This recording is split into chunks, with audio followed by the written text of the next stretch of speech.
श्री शंकर गीता अध्याय 4. श्री शंकर महाराजांचा चरित्र सुगंध त्रिभुवन व्यापणारा आहे. अगाध, अतर्क्य, दिव्य, अतिभव्य असे हे चरित्र शब्दबद्ध करणे मानवास असंभव आहे. परंतु करता करविता श्री शंकर महाराजांनी कौल दिल्यामुळेच हे वैभव सादर होत आहे. सोलापूर येथे कापड व्यापारी करणारे श्री शंकर भक्त ओंकारनाथ भस्मे यांच्यामुळेच या शंकरगीतेचे महान कार्य साकार होत आहे. पुण्यनगरीत श्री शंकर महाराजांच्या समाधीवर माथे टेकून चरित्रगीतेच्या लेखनास आरंभ करण्याआधीच श्री शंकर महाराजांनी सूचना केली की भस्मे यांच्या आधाराने चरित्रलेखनास आरंभ कर. ते प्रत्यक्ष आधार आहेत, तर मी अप्रत्यक्ष आधार आहे. आम्ही दोघे एकच आहोत हे तुला लवकरच जाणवेल. या प्रसंगानंतर सोलापुरात येऊन लिखाणाचा श्रीगणेश केला. श्री शंकर महाराज हे सोलापूरच्या शुभराय मठात आले होते. तेव्हा तेथे नेमके भोजन रंगात आले होते. अचानक सर्वांच्या शरीरामध्ये बदल होऊन प्रत्येक जण शंकर महाराजाच्या रूपात परिवर्तित झाला. कोठेच वेगळेपणा दिसेना. कोण महाराज, कोण भक्त कुणालाच कळेना. श्री शंकर महाराजांनी दाखवलेल्या त्या लीलेने उपस्थित भक्तगण थक्क होऊन गेले होते. गुरु शिष्य भेटीचा अपूर्व सोहळा. मोठ्या श्रद्धेने मठांचे महंत जनार्दन बुवा त्यांना श्रद्धेने म्हणाले, आपण अक्कलकोटला श्री स्वामी समर्थ समाधीला दर्शनाला जाऊया का? आपण आलात तर तो मोठा योग समजायचा. श्री शंकर महाराजांनी आनंदाने होकार भरला. तब्बल 40 जण श्री स्वामीच्या सर्वोच्च लीलेक्षेत्री निघाले. अक्कलकोटला श्री स्वामी समर्थ महाराजांच्या समाधी मठात वंदन करून श्री शंकर महाराज उद्गारले, जे आम्ही करतो ते यांचे कृपेने. हेच माझे सद्गुरू. एक प्रकारे श्री आदिनाथ ज्या मूल ब्रह्माचे स्वरूप अंतचक्षुसमोर ठेवून साधनारत असतात, त्याच परब्रह्माने आपल्या शिष्यास दिव्य दर्शन दिले. ज्या वेळेचा हा अनोखा संवाद, गुरु शिष्य भेटीचा हा अपूर्व सोहळा काही दिवस चालला. अक्कलकोटनंतर श्री शंकर महाराज त्र्यंबकेश्वरी निघाले. रामभाऊ अकोलकर या त्यांच्या भक्तांच्या घरी मुक्काम केला. त्र्यंबकेला शंकर भेट म्हणजे महादेवाच्या सगुण व निर्गुण अशा दोन्ही रूपांचे समोरासमोर येणे होते. बरेच भक्तगण मोठ्या भक्तीने श्री शंकराच्या सगुण रूपासमोर शरण जात होते. प्रसाद खाणार नाहीस मग कशाला देऊ? एक दशग्रंथी ब्राह्मणाने महाराजाकडे प्रसाद मागितला.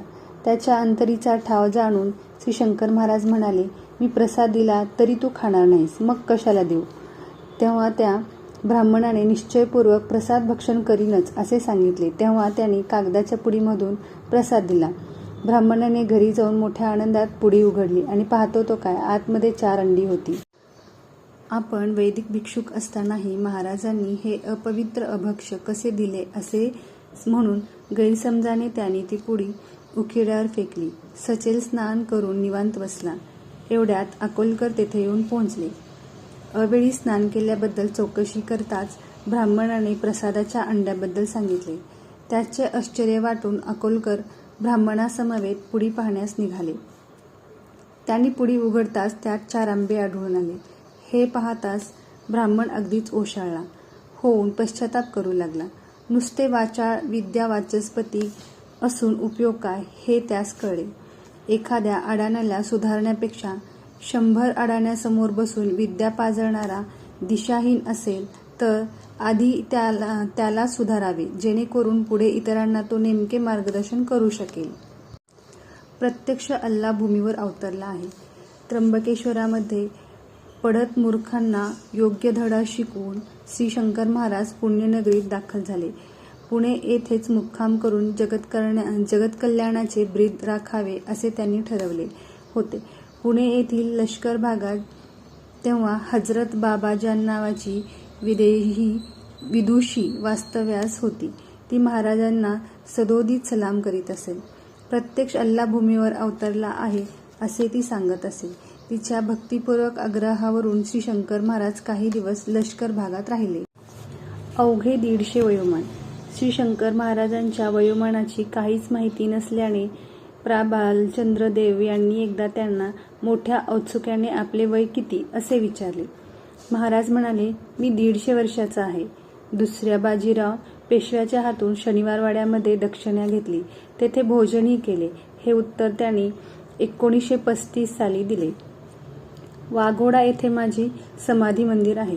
क्वचित प्रसंगी शुभंकर श्री शंकर महाराज आपल्या भक्तांनी विचारले तर अनेक गुह्यांचा उलगडा करीत. एकदा त्यांनी सांगितले, आमचे वास्तव्य खानदेशात होते. तिथे सर्वजण कुंवरस्वामी असे म्हणत. मूळ नाव गौरीशंकर, पण राजाधिराज म्हणून कुंवर. वाघोडा येथे माझे समाधी मंदिर आहे. अलख पुकारताच धुनी प्रज्वलित. पुण्यात मुक्काम असला तरी ते अधूनमधून इतरत्र संचार करीत. नगरला मढी नावाचे क्षेत्र आहे. हे नाथ संप्रदायाचे एक महत्त्वपूर्ण स्थान होय.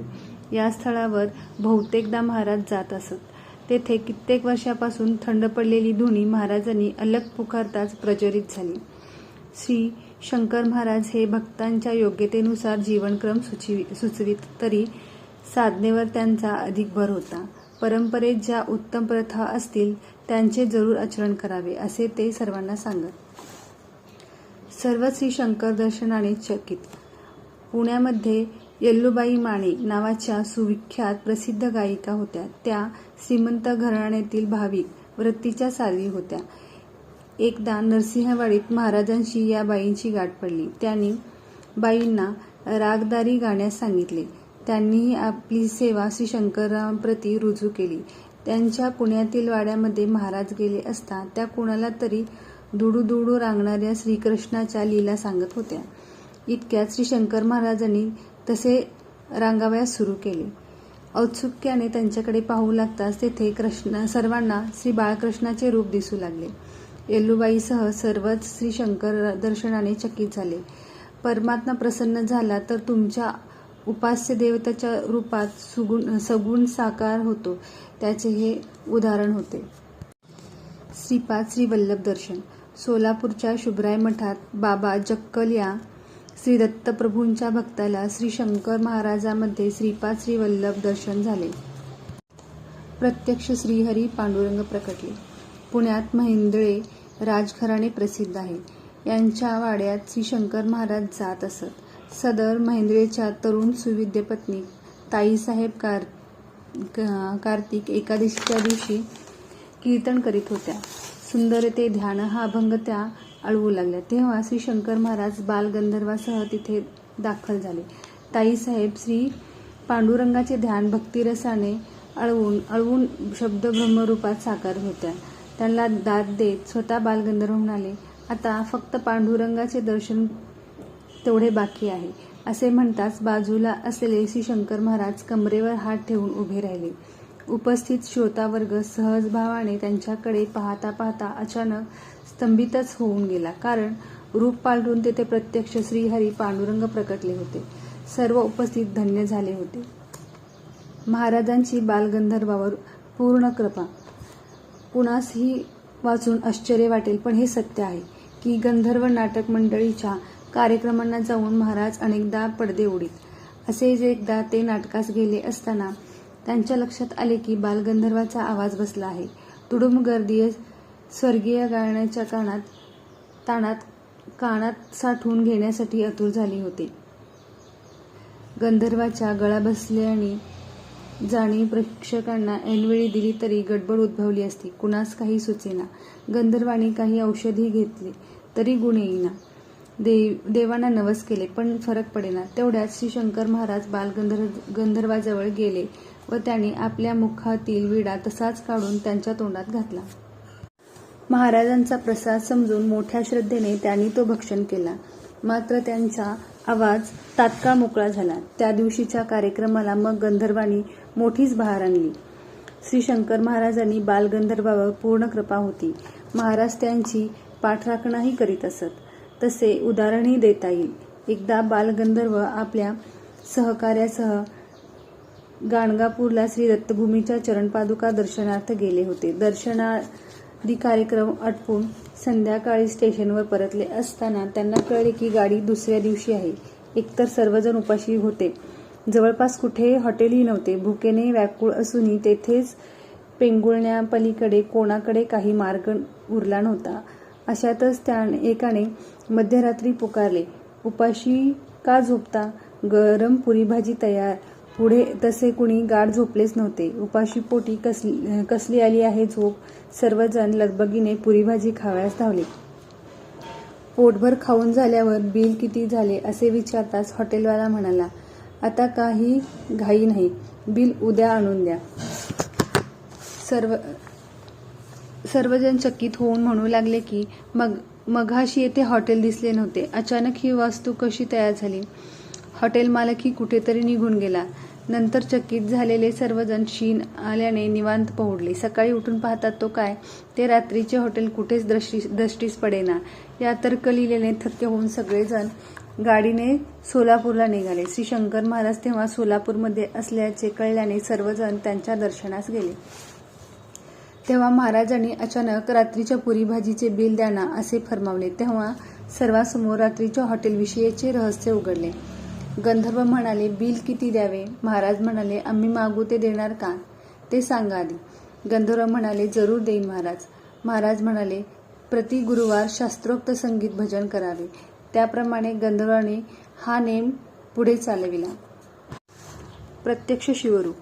पुण्यात महेंद्रेवाड्यामध्ये घडलेली आणखी एक घटना. एके महाशिवरात्रीला भजन कीर्तनासाठी तेथे मोठीच गर्दी झाली होती. मध्ये श्री शंकर वदले, आज महाशिवरात्री आहे, मंदिर एकदाच उघडत असते. या वाक्यासरशी सर्वजण मोठ्या कुतूहलाने महाराजाकडे पाहू लागले. महाराजांचा रंग बदलत गेला. ते नीलवर्णीय बनले. प्रत्यक्ष शिवरूपातच दिसू लागले. तेथे जमलेल्या शिवभक्तांनी आपल्या प्रेमळ उपास्य देवतेच्या मस्तकावर तसेच चरणावर बेल वाहिला. खऱ्या अर्थाने ती महाशिवरात्री ठरली. देवी अन्नपूर्णा प्रसन्न.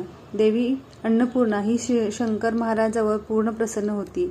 एकदा एका उत्सवावेळी डॉक्टर हरी त्र्यंबक खरे यांना महाराजांनी डाळ, तांदूळ, गहू ही धान्ये प्रत्येकी 500 प्रमाणे आणावयास सांगितले. त्यांनी ती आणून महाराजासमोर ठेवली व वंदन केले. महाराजांनी ती उचलून आतल्या खोलीत नेली व खोलीचा दरवाजा बंद करून घेतला. कुणालाही आत न पाठवण्याचा निर्देश देत त्यांनी आतमध्ये देवी अन्नपूर्णेचे आवाहन केले. तिची पूजा अर्चा करून ते बाहेर आले आणि सर्वांसाठी प्रसाद करावयास सांगितला. केवळ तेवढ्याच धान्याच्या स्वयंपाकात त्या उत्सवाला 5000 भक्तांनी महाप्रसाद सेवन केला. श्री गुरुकृपेची हकीकत.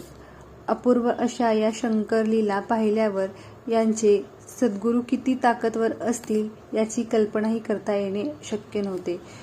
खुशीत असताना ते कधीतरी आपल्या पूर्ववृत्तांत सांगायचे. त्यावरूनच त्यांच्यावरील श्री गुरु कृपेची हकीकत कळली. एकदा ते म्हणाले, मी अष्टवक्र असल्याने सर्कसवाल्यांनी मला नोकरीसाठी ठेवून घेतले. त्यानंतर नाटकाचे पडदे ओढण्याचे काम केले. शिवाय तमाशामध्ये सोंगाडेही बनलो. एकदा चिलिया बाळाचा वग चालू केला.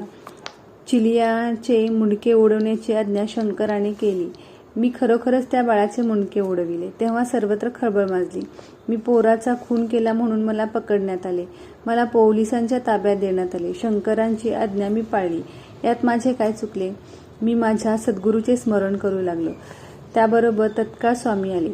त्यांच्या हाती तीरकमठा होता. त्यांनी संजीवनी मंत्र म्हटला व मुलाचे डोके जोडले. मुलगा उठून बसला. सगळ्यांनी टाळ्याचा कडकडाट केला. तो तमाशा सोडून मी तिथून पळालो तर माझ्या मागे स्वामींनी धाव घेतली. नदी तीरावर मी पडलो तेव्हा तेथे येऊन स्वामी सांगू लागले, शंकर माझे ऐक, तू या मायाजाळात गुंतू नकोस. तुझे पाय वाकडे आहेत ना म्हणून लोक तुझ्या तमाशामध्ये उपयोग करून घेतात. जग हेही एक तमाशा आहे.